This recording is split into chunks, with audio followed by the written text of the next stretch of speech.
WADR. Promoting dialogue. At midday in Dakar, good afternoon and many thanks for staying tuned to West Africa Democracy Radio, broadcasting on 94.9 FM and worldwide on WADR.org. Welcome to Newslink, and here are the top stories. Police in Sierra Leone files another attempted coup plot, announces arrest of masterminds. Population of central Mali demands better security following abduction of over 100 travelers by gunmen.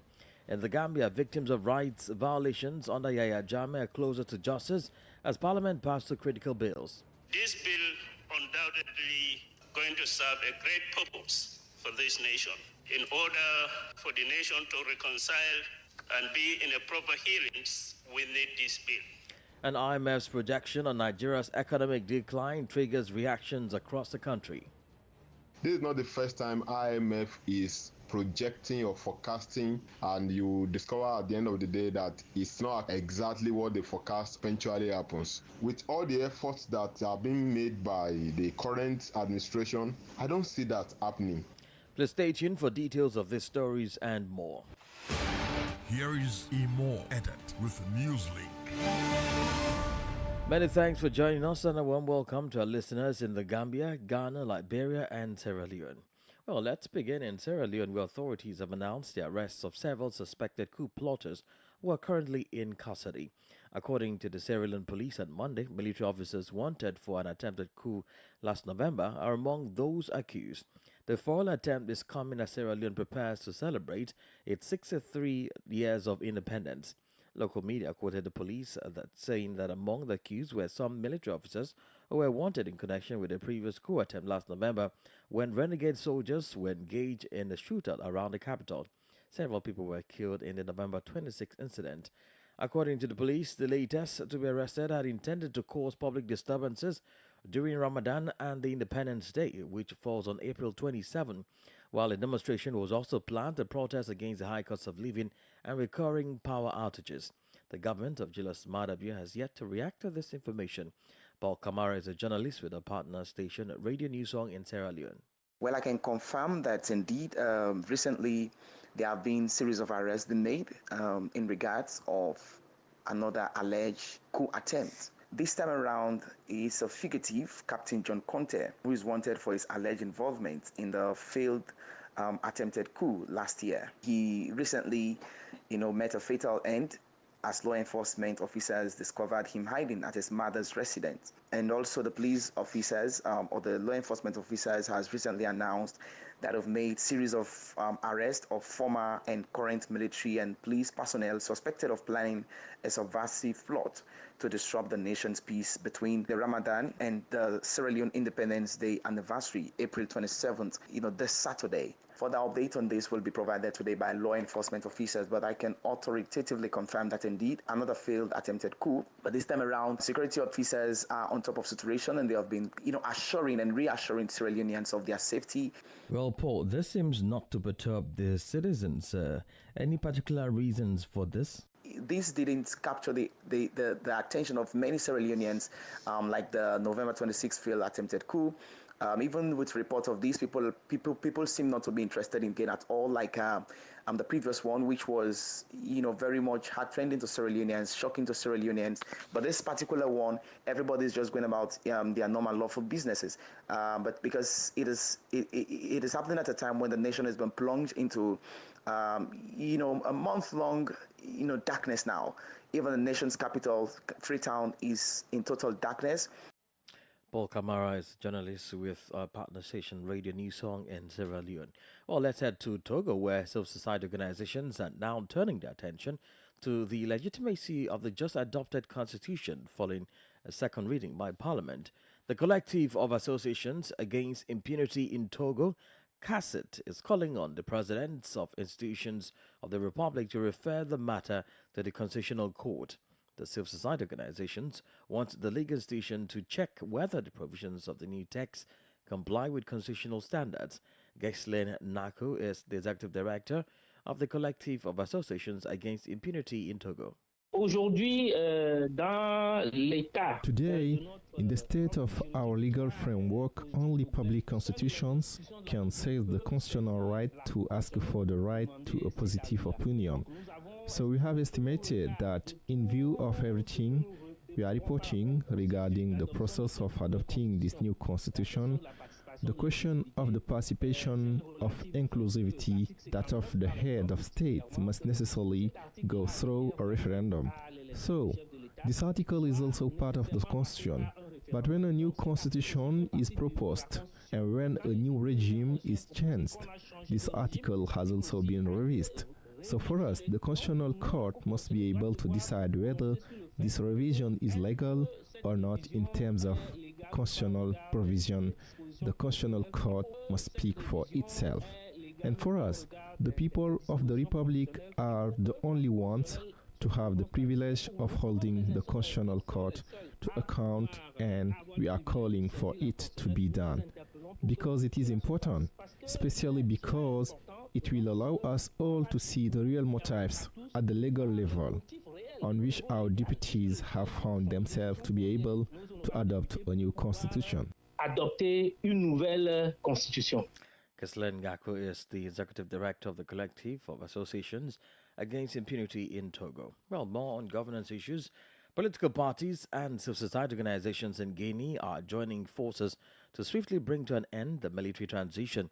At a meeting on Monday at the headquarters of the main opposition UFDG party, they insisted that the military authority complies with the transition timetable agreed upon with ECOWAS. The socio-political organizations hope that civilian rule will be restored in Guinea after the conduct of the election at the latest by the end of 2024. For the moment, the transitional government has not yet reacted to this statement by Guinean socio-political players. In a recent statement, Guinean Prime Minister Bauri said that the transition could last until 2025. Meanwhile, the political parties and civil society organizations in Mali have petitioned the Supreme Court to annul a decree enforced by the Transitional Authority on April 10.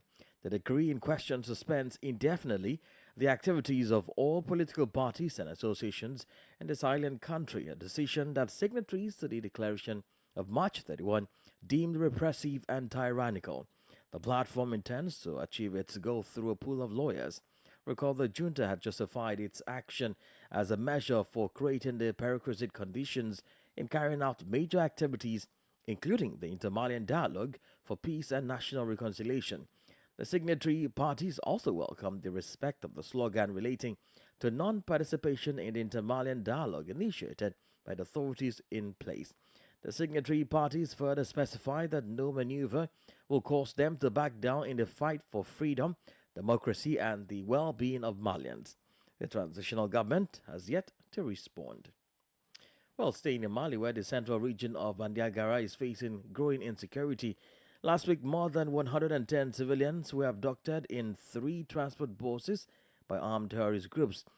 Faced with this situation, the population of several localities in the region, notably the Bankas commune, demonstrated to demand for greater security on the National Highway 15. Attacks have become increasingly regular in this area. Well, Abdullah Hassan has more details in this report, filed in by Alucham in Bamako. The 3 buses carrying more than 110 passengers were intercepted by armed terrorist groups between Bankas and Bandiagara. The occupants were then taken to a forest, and since then, there has been no news of the abductees. Fear is already spreading among the population, says Amadou, a resident of Bandiagara.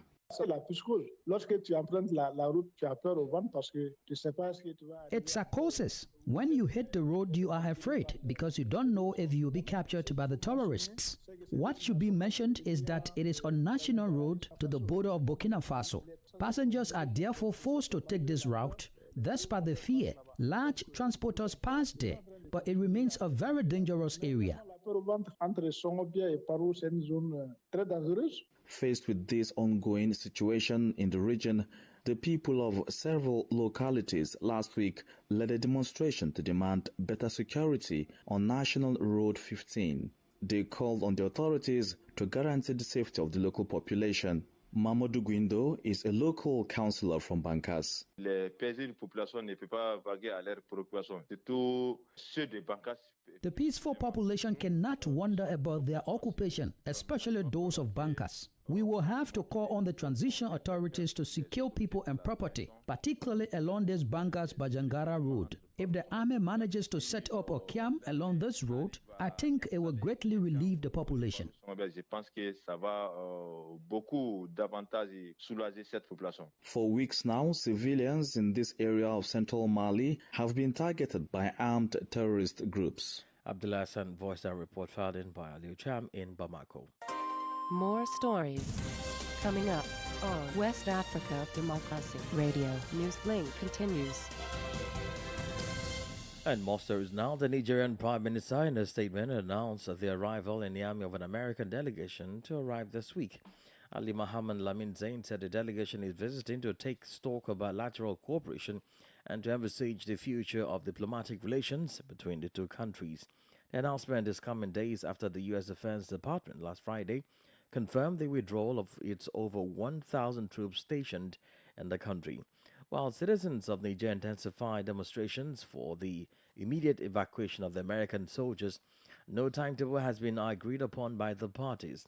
The United States also has a large drone base in Agadez, estimated at around $100 million.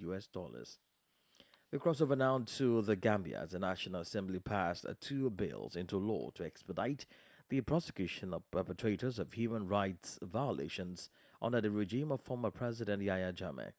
These are the Special Accountability Mechanism (TRRC) Bill 2024 and the Special Prosecutor's Office Bill.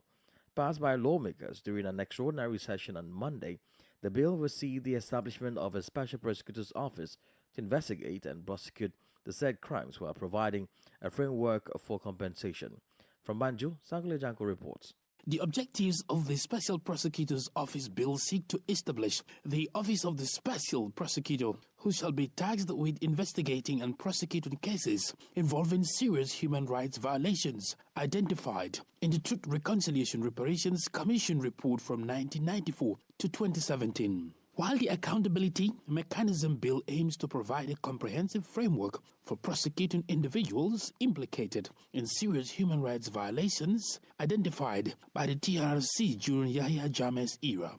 The 2 bills were welcomed and supported by a majority of parliamentarians who highlighted their importance in the quest for providing justice to Jammeh-era victims. People who have been adversely mentioned and recommended for prosecution should be prosecuted. This bill undoubtedly going to serve a great purpose for this nation in order for the nation to reconcile and be in a proper hearings. We need this bill. However, 5 parliamentarians who are loyal to ex-President Jammeh did not support the bills. Bakari Baji of Fonyi Bintan Karanai is a pro-Yahya Jammeh lawmaker. There is no situation that is too huge for people not to reconcile as a nation. If you are in charge of government, you should always have the mandate to forgive. But setting up these commissions, I think, is a serious waste of money for our nation. I am against this in totality, and I want it to be known by all. Following hours of debate, the bills were considered and read the 3rd time before smoothly passing and enacted into law. The Accountability Mechanism Bill encompasses the Special Prosecutor's Office, the special tribunal designed in the form of internationalized courts and tribunals, and the Special Criminal Division of the High Court. For Newslink on West Africa Democracy Radio, I'm Sankula Janka reporting from Banjul. Well, let's talk about the Casamance conflict in southern Senegal, which has been relaxed for several months. The demining operations that have been underway for several years are continuing. However, many hectares of land still need to be cleared to facilitate the return of displaced populations. At a meeting in Zingasha, the authorities estimated that 13 billion CFA francs, or $21 million, would be needed to clear all the mines in the region. The National Agency for the Revival of Economic and Social Activities in Casamance, Iraq, is delighted with this announcement. However, doubts have been raised about the demining process since it was launched. Ogubierika completes the story. More than 1 million square meters of land have yet to be cleared of mines. At a regional development committee meeting, Mo Talatine, governor of the Ziguinchor region, said 13 billion CFA francs or $21 billion is needed to achieve this.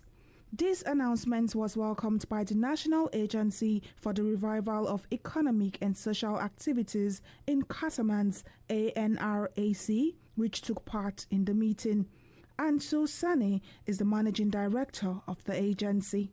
The difficulties in terms of mining are in the Gudon region, in the Sedu region and the Zekinsho region, especially through the three departments, Usui, Biona and Zekinsho, where we have problems in terms of pollution in the area. So the work of the regional committee has enabled us to establish a cartography of these areas. There are also areas where we need to do what we call technical investigations to confirm the presence of these killer machines. The parties involved have set up a committee to better coordinate future mine clearance operations. The process has been slow to reach its climax since it began in 2008. Demba Njae, a journalist who closely follows the situation in Casamance, talks about the urgent need to audit all the demining operations that have already been carried out. When we talk about audit assessment, etc., we should audit all the moving operations that we have said we have done in Casamance, and each time it starts to go wrong. We have to sign the agreement, we have to sign the conditions of moving and the conditions of circulation in the forest that were occupied by others. According to the ANRAC, nearly 1 million square meters of land have so far been cleared of mines. The explosive device used in surface blasting has claimed the lives of more than 800 people since the Casamance conflict began some 40 years ago. The mining operations are scheduled to end in 2026. Ogabirka reporting there. You're listening to Newslink on West Africa Democracy Radio 94.9 FM Dakar, Senegal. Here is a reminder of our top stories. Police in Sierra Leone files another attempted coup plot, announces arrest of masterminds. Population of Central Mali demands better security following abduction of over 100 travelers by gunmen. In the Gambia, victims of rights violations under Yahya Jammeh are closer to justice as Parliament passed two critical bills.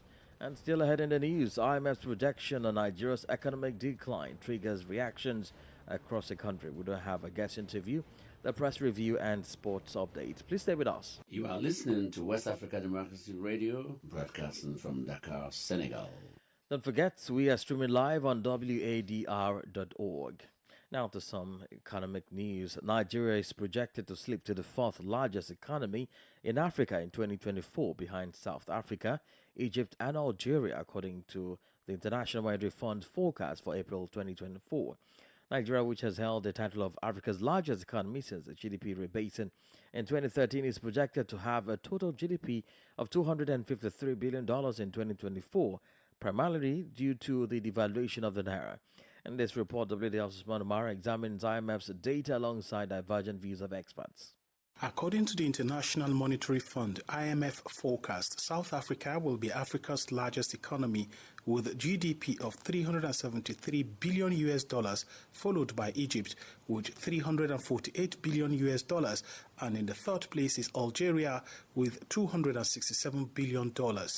Africa's most populous nation's GDP in US dollars declined from $477 billion in 2022 to $375 billion in 2023. The devaluation of Nigeria's currency, Naira, and economic reforms have contributed to this shift. Speaking on the development, an international economist, Victor Agui, agrees with the IMF's projection, citing several indices. More than 1 year, the inflation figure has been incremental and currently standing at over 30%. Food inflation actually at 33-point-something%. So we should be thinking of feeding the whole of Africa at this point as a nation. And so if we are not feeding them both with resources, to drive the industry, not just only in Nigeria, but elsewhere in Africa, then it automatically impacts the whole of Africa, especially countries that share border with Nigeria. A development economist, Bosun Adeyeye, cautiously disagrees with the Washington-based lender,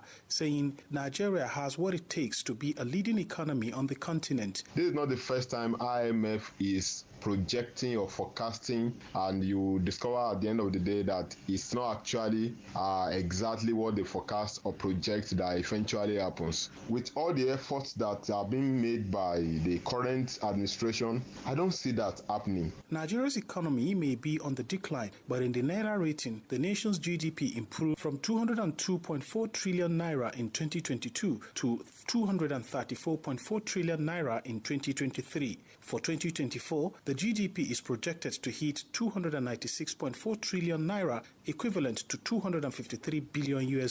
Recall in 2023, it was projected that South Africa would overtake Nigeria as the largest economy in Africa, but that remains a mirage. For Newslink on West Africa Democracy Radio, Usman Umar reporting from Abuja. This is the newspaper review. Stay abreast and find out what the top stories are in your country. This is the newspaper review. The newspaper review. Well, let's join Darlington Pop and Monrovia for the newspaper review. For today's edition of Press Review, we will begin with the Inquirer newspaper. Torture or death by suicide, RNACR boss draws attention to thorough probe, fragmented nation. Limagbowi describes Liberia. Boaka will act on war and economics Crown's Court resolution, Presidential Press Secretary assures. On the back page of the Inquirer newspaper, UNDP delivers laptops to local cooperatives. Liberia celebrates World Book Day and Corporate Day. We move over now to the Hot Pepper newspaper.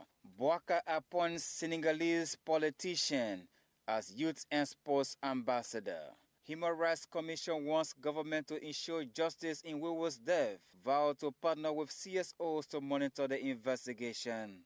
On the back page of the Hot Pepper newspaper, President Toba to be reburied in dignity. AMLCO launches Community School Supply Initiative. Targets 10,000 students across Bom, Nimba, and Grand Bassa counties. The front page Africa newspaper is now our last stop. Ethnic rivalry, how tribal politics may shape Nimba's two-horse race by election today. I have the confidence of the majority. Who is saying this? Speaker for Nati Kofa. Stay on the front page Africa newspaper. Dismissed without due process, illicit manner sues villagers. On the back page of the front page Africa newspaper is all about sports. That is how I would love to conclude today's edition of Press Review. Thank you so much for following, and bye-bye. And many thanks, Darlington Papa there with the newspaper review. Politics, analysis on major news, social matters, and all. This is A Guest. Well, have you ever wondered why Nigeria may no longer be described as the giant of Africa or the biggest economy in Africa? Now, this is because Nigeria's economy is expected to slip to 4th place in Africa this year, behind South Africa, Egypt, and Algeria. And this is according to the International Monetary Fund, IMF. The IMF attributed this to the devaluation of the Naira, which has caused Nigeria's GDP to decline. In 2024, South Africa is projected to have the largest economy in Africa, followed by Egypt and Algeria. Nigeria's GDP is expected to grow by 3.34% in 2024, but its economy will still trail behind the top three. This is a significant change from 2022, when Nigeria had the largest economy in Africa. The devaluation of the Naira and economic reforms in Egypt have contributed to this shift. South Africa's economy, on the other hand, has remained relatively stable. Speaking with Usman Umar, an international economist, Victor Jim says all indices on the ground support IMF's projection, and that the handlers of Nigeria's economy must act fast to avert a further decline in the standard of living for citizens. There are obvious reasons why the projection by the IMF, are valid. And if you have been following, we have had an incremental inflation for the past, more than 1 year. The inflation figure has been incremental and currently standing at over 30%. Food inflation actually at 33-point-something%. So you could see that the trajectory in the last 12 months, if you want to, look at it year on year, has indicated a kind of decline. a visible decline, not a kind of decline, a visible decline. The cost of living are also high. The cost of production is also high.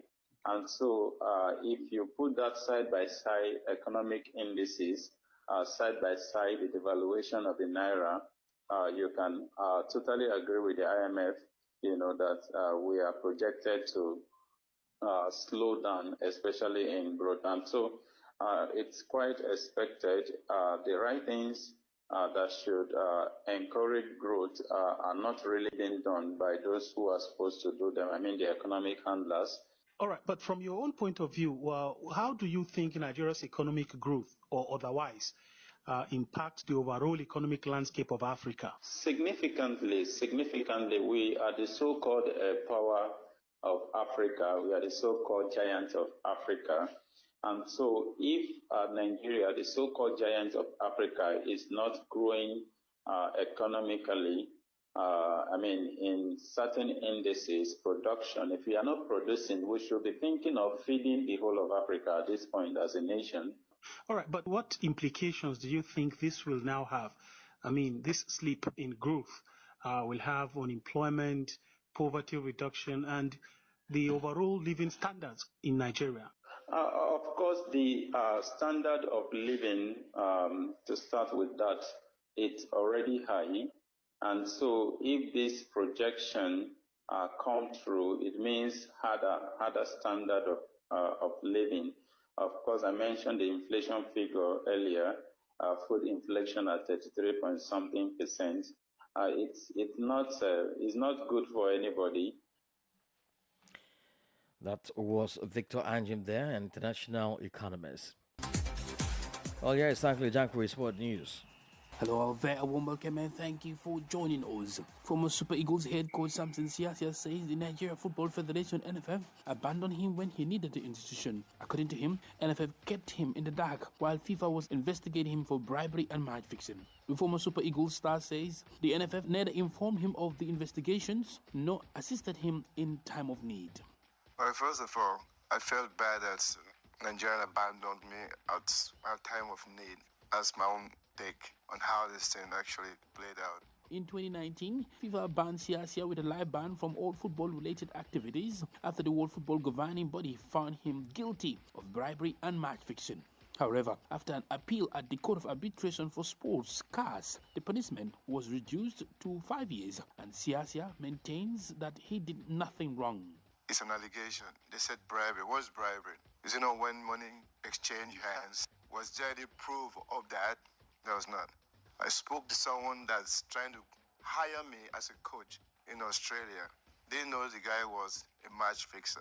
But FIFA knew this guy. Why would they allow him to be around anything in FIFA tournaments? When they found out through emails, our correspondent, how this guy would take me to Australia, we talked about how much salaries, transfer bonuses. That was all we talked about. The former Super Eagles player Siasia, who registered over 50 caps for Nigeria, also served as the head coach of the national team on multiple occasions. Siasia will complete his 5-year ban from football in the next couple of months and would be free to return to the game. And that's it for sports. It's back to you. And that's it on this edition of Newslink from West Africa Democracy Radio, broadcasting from Dakar, Senegal. Thank you for listening. I am Imo Edet. Good afternoon.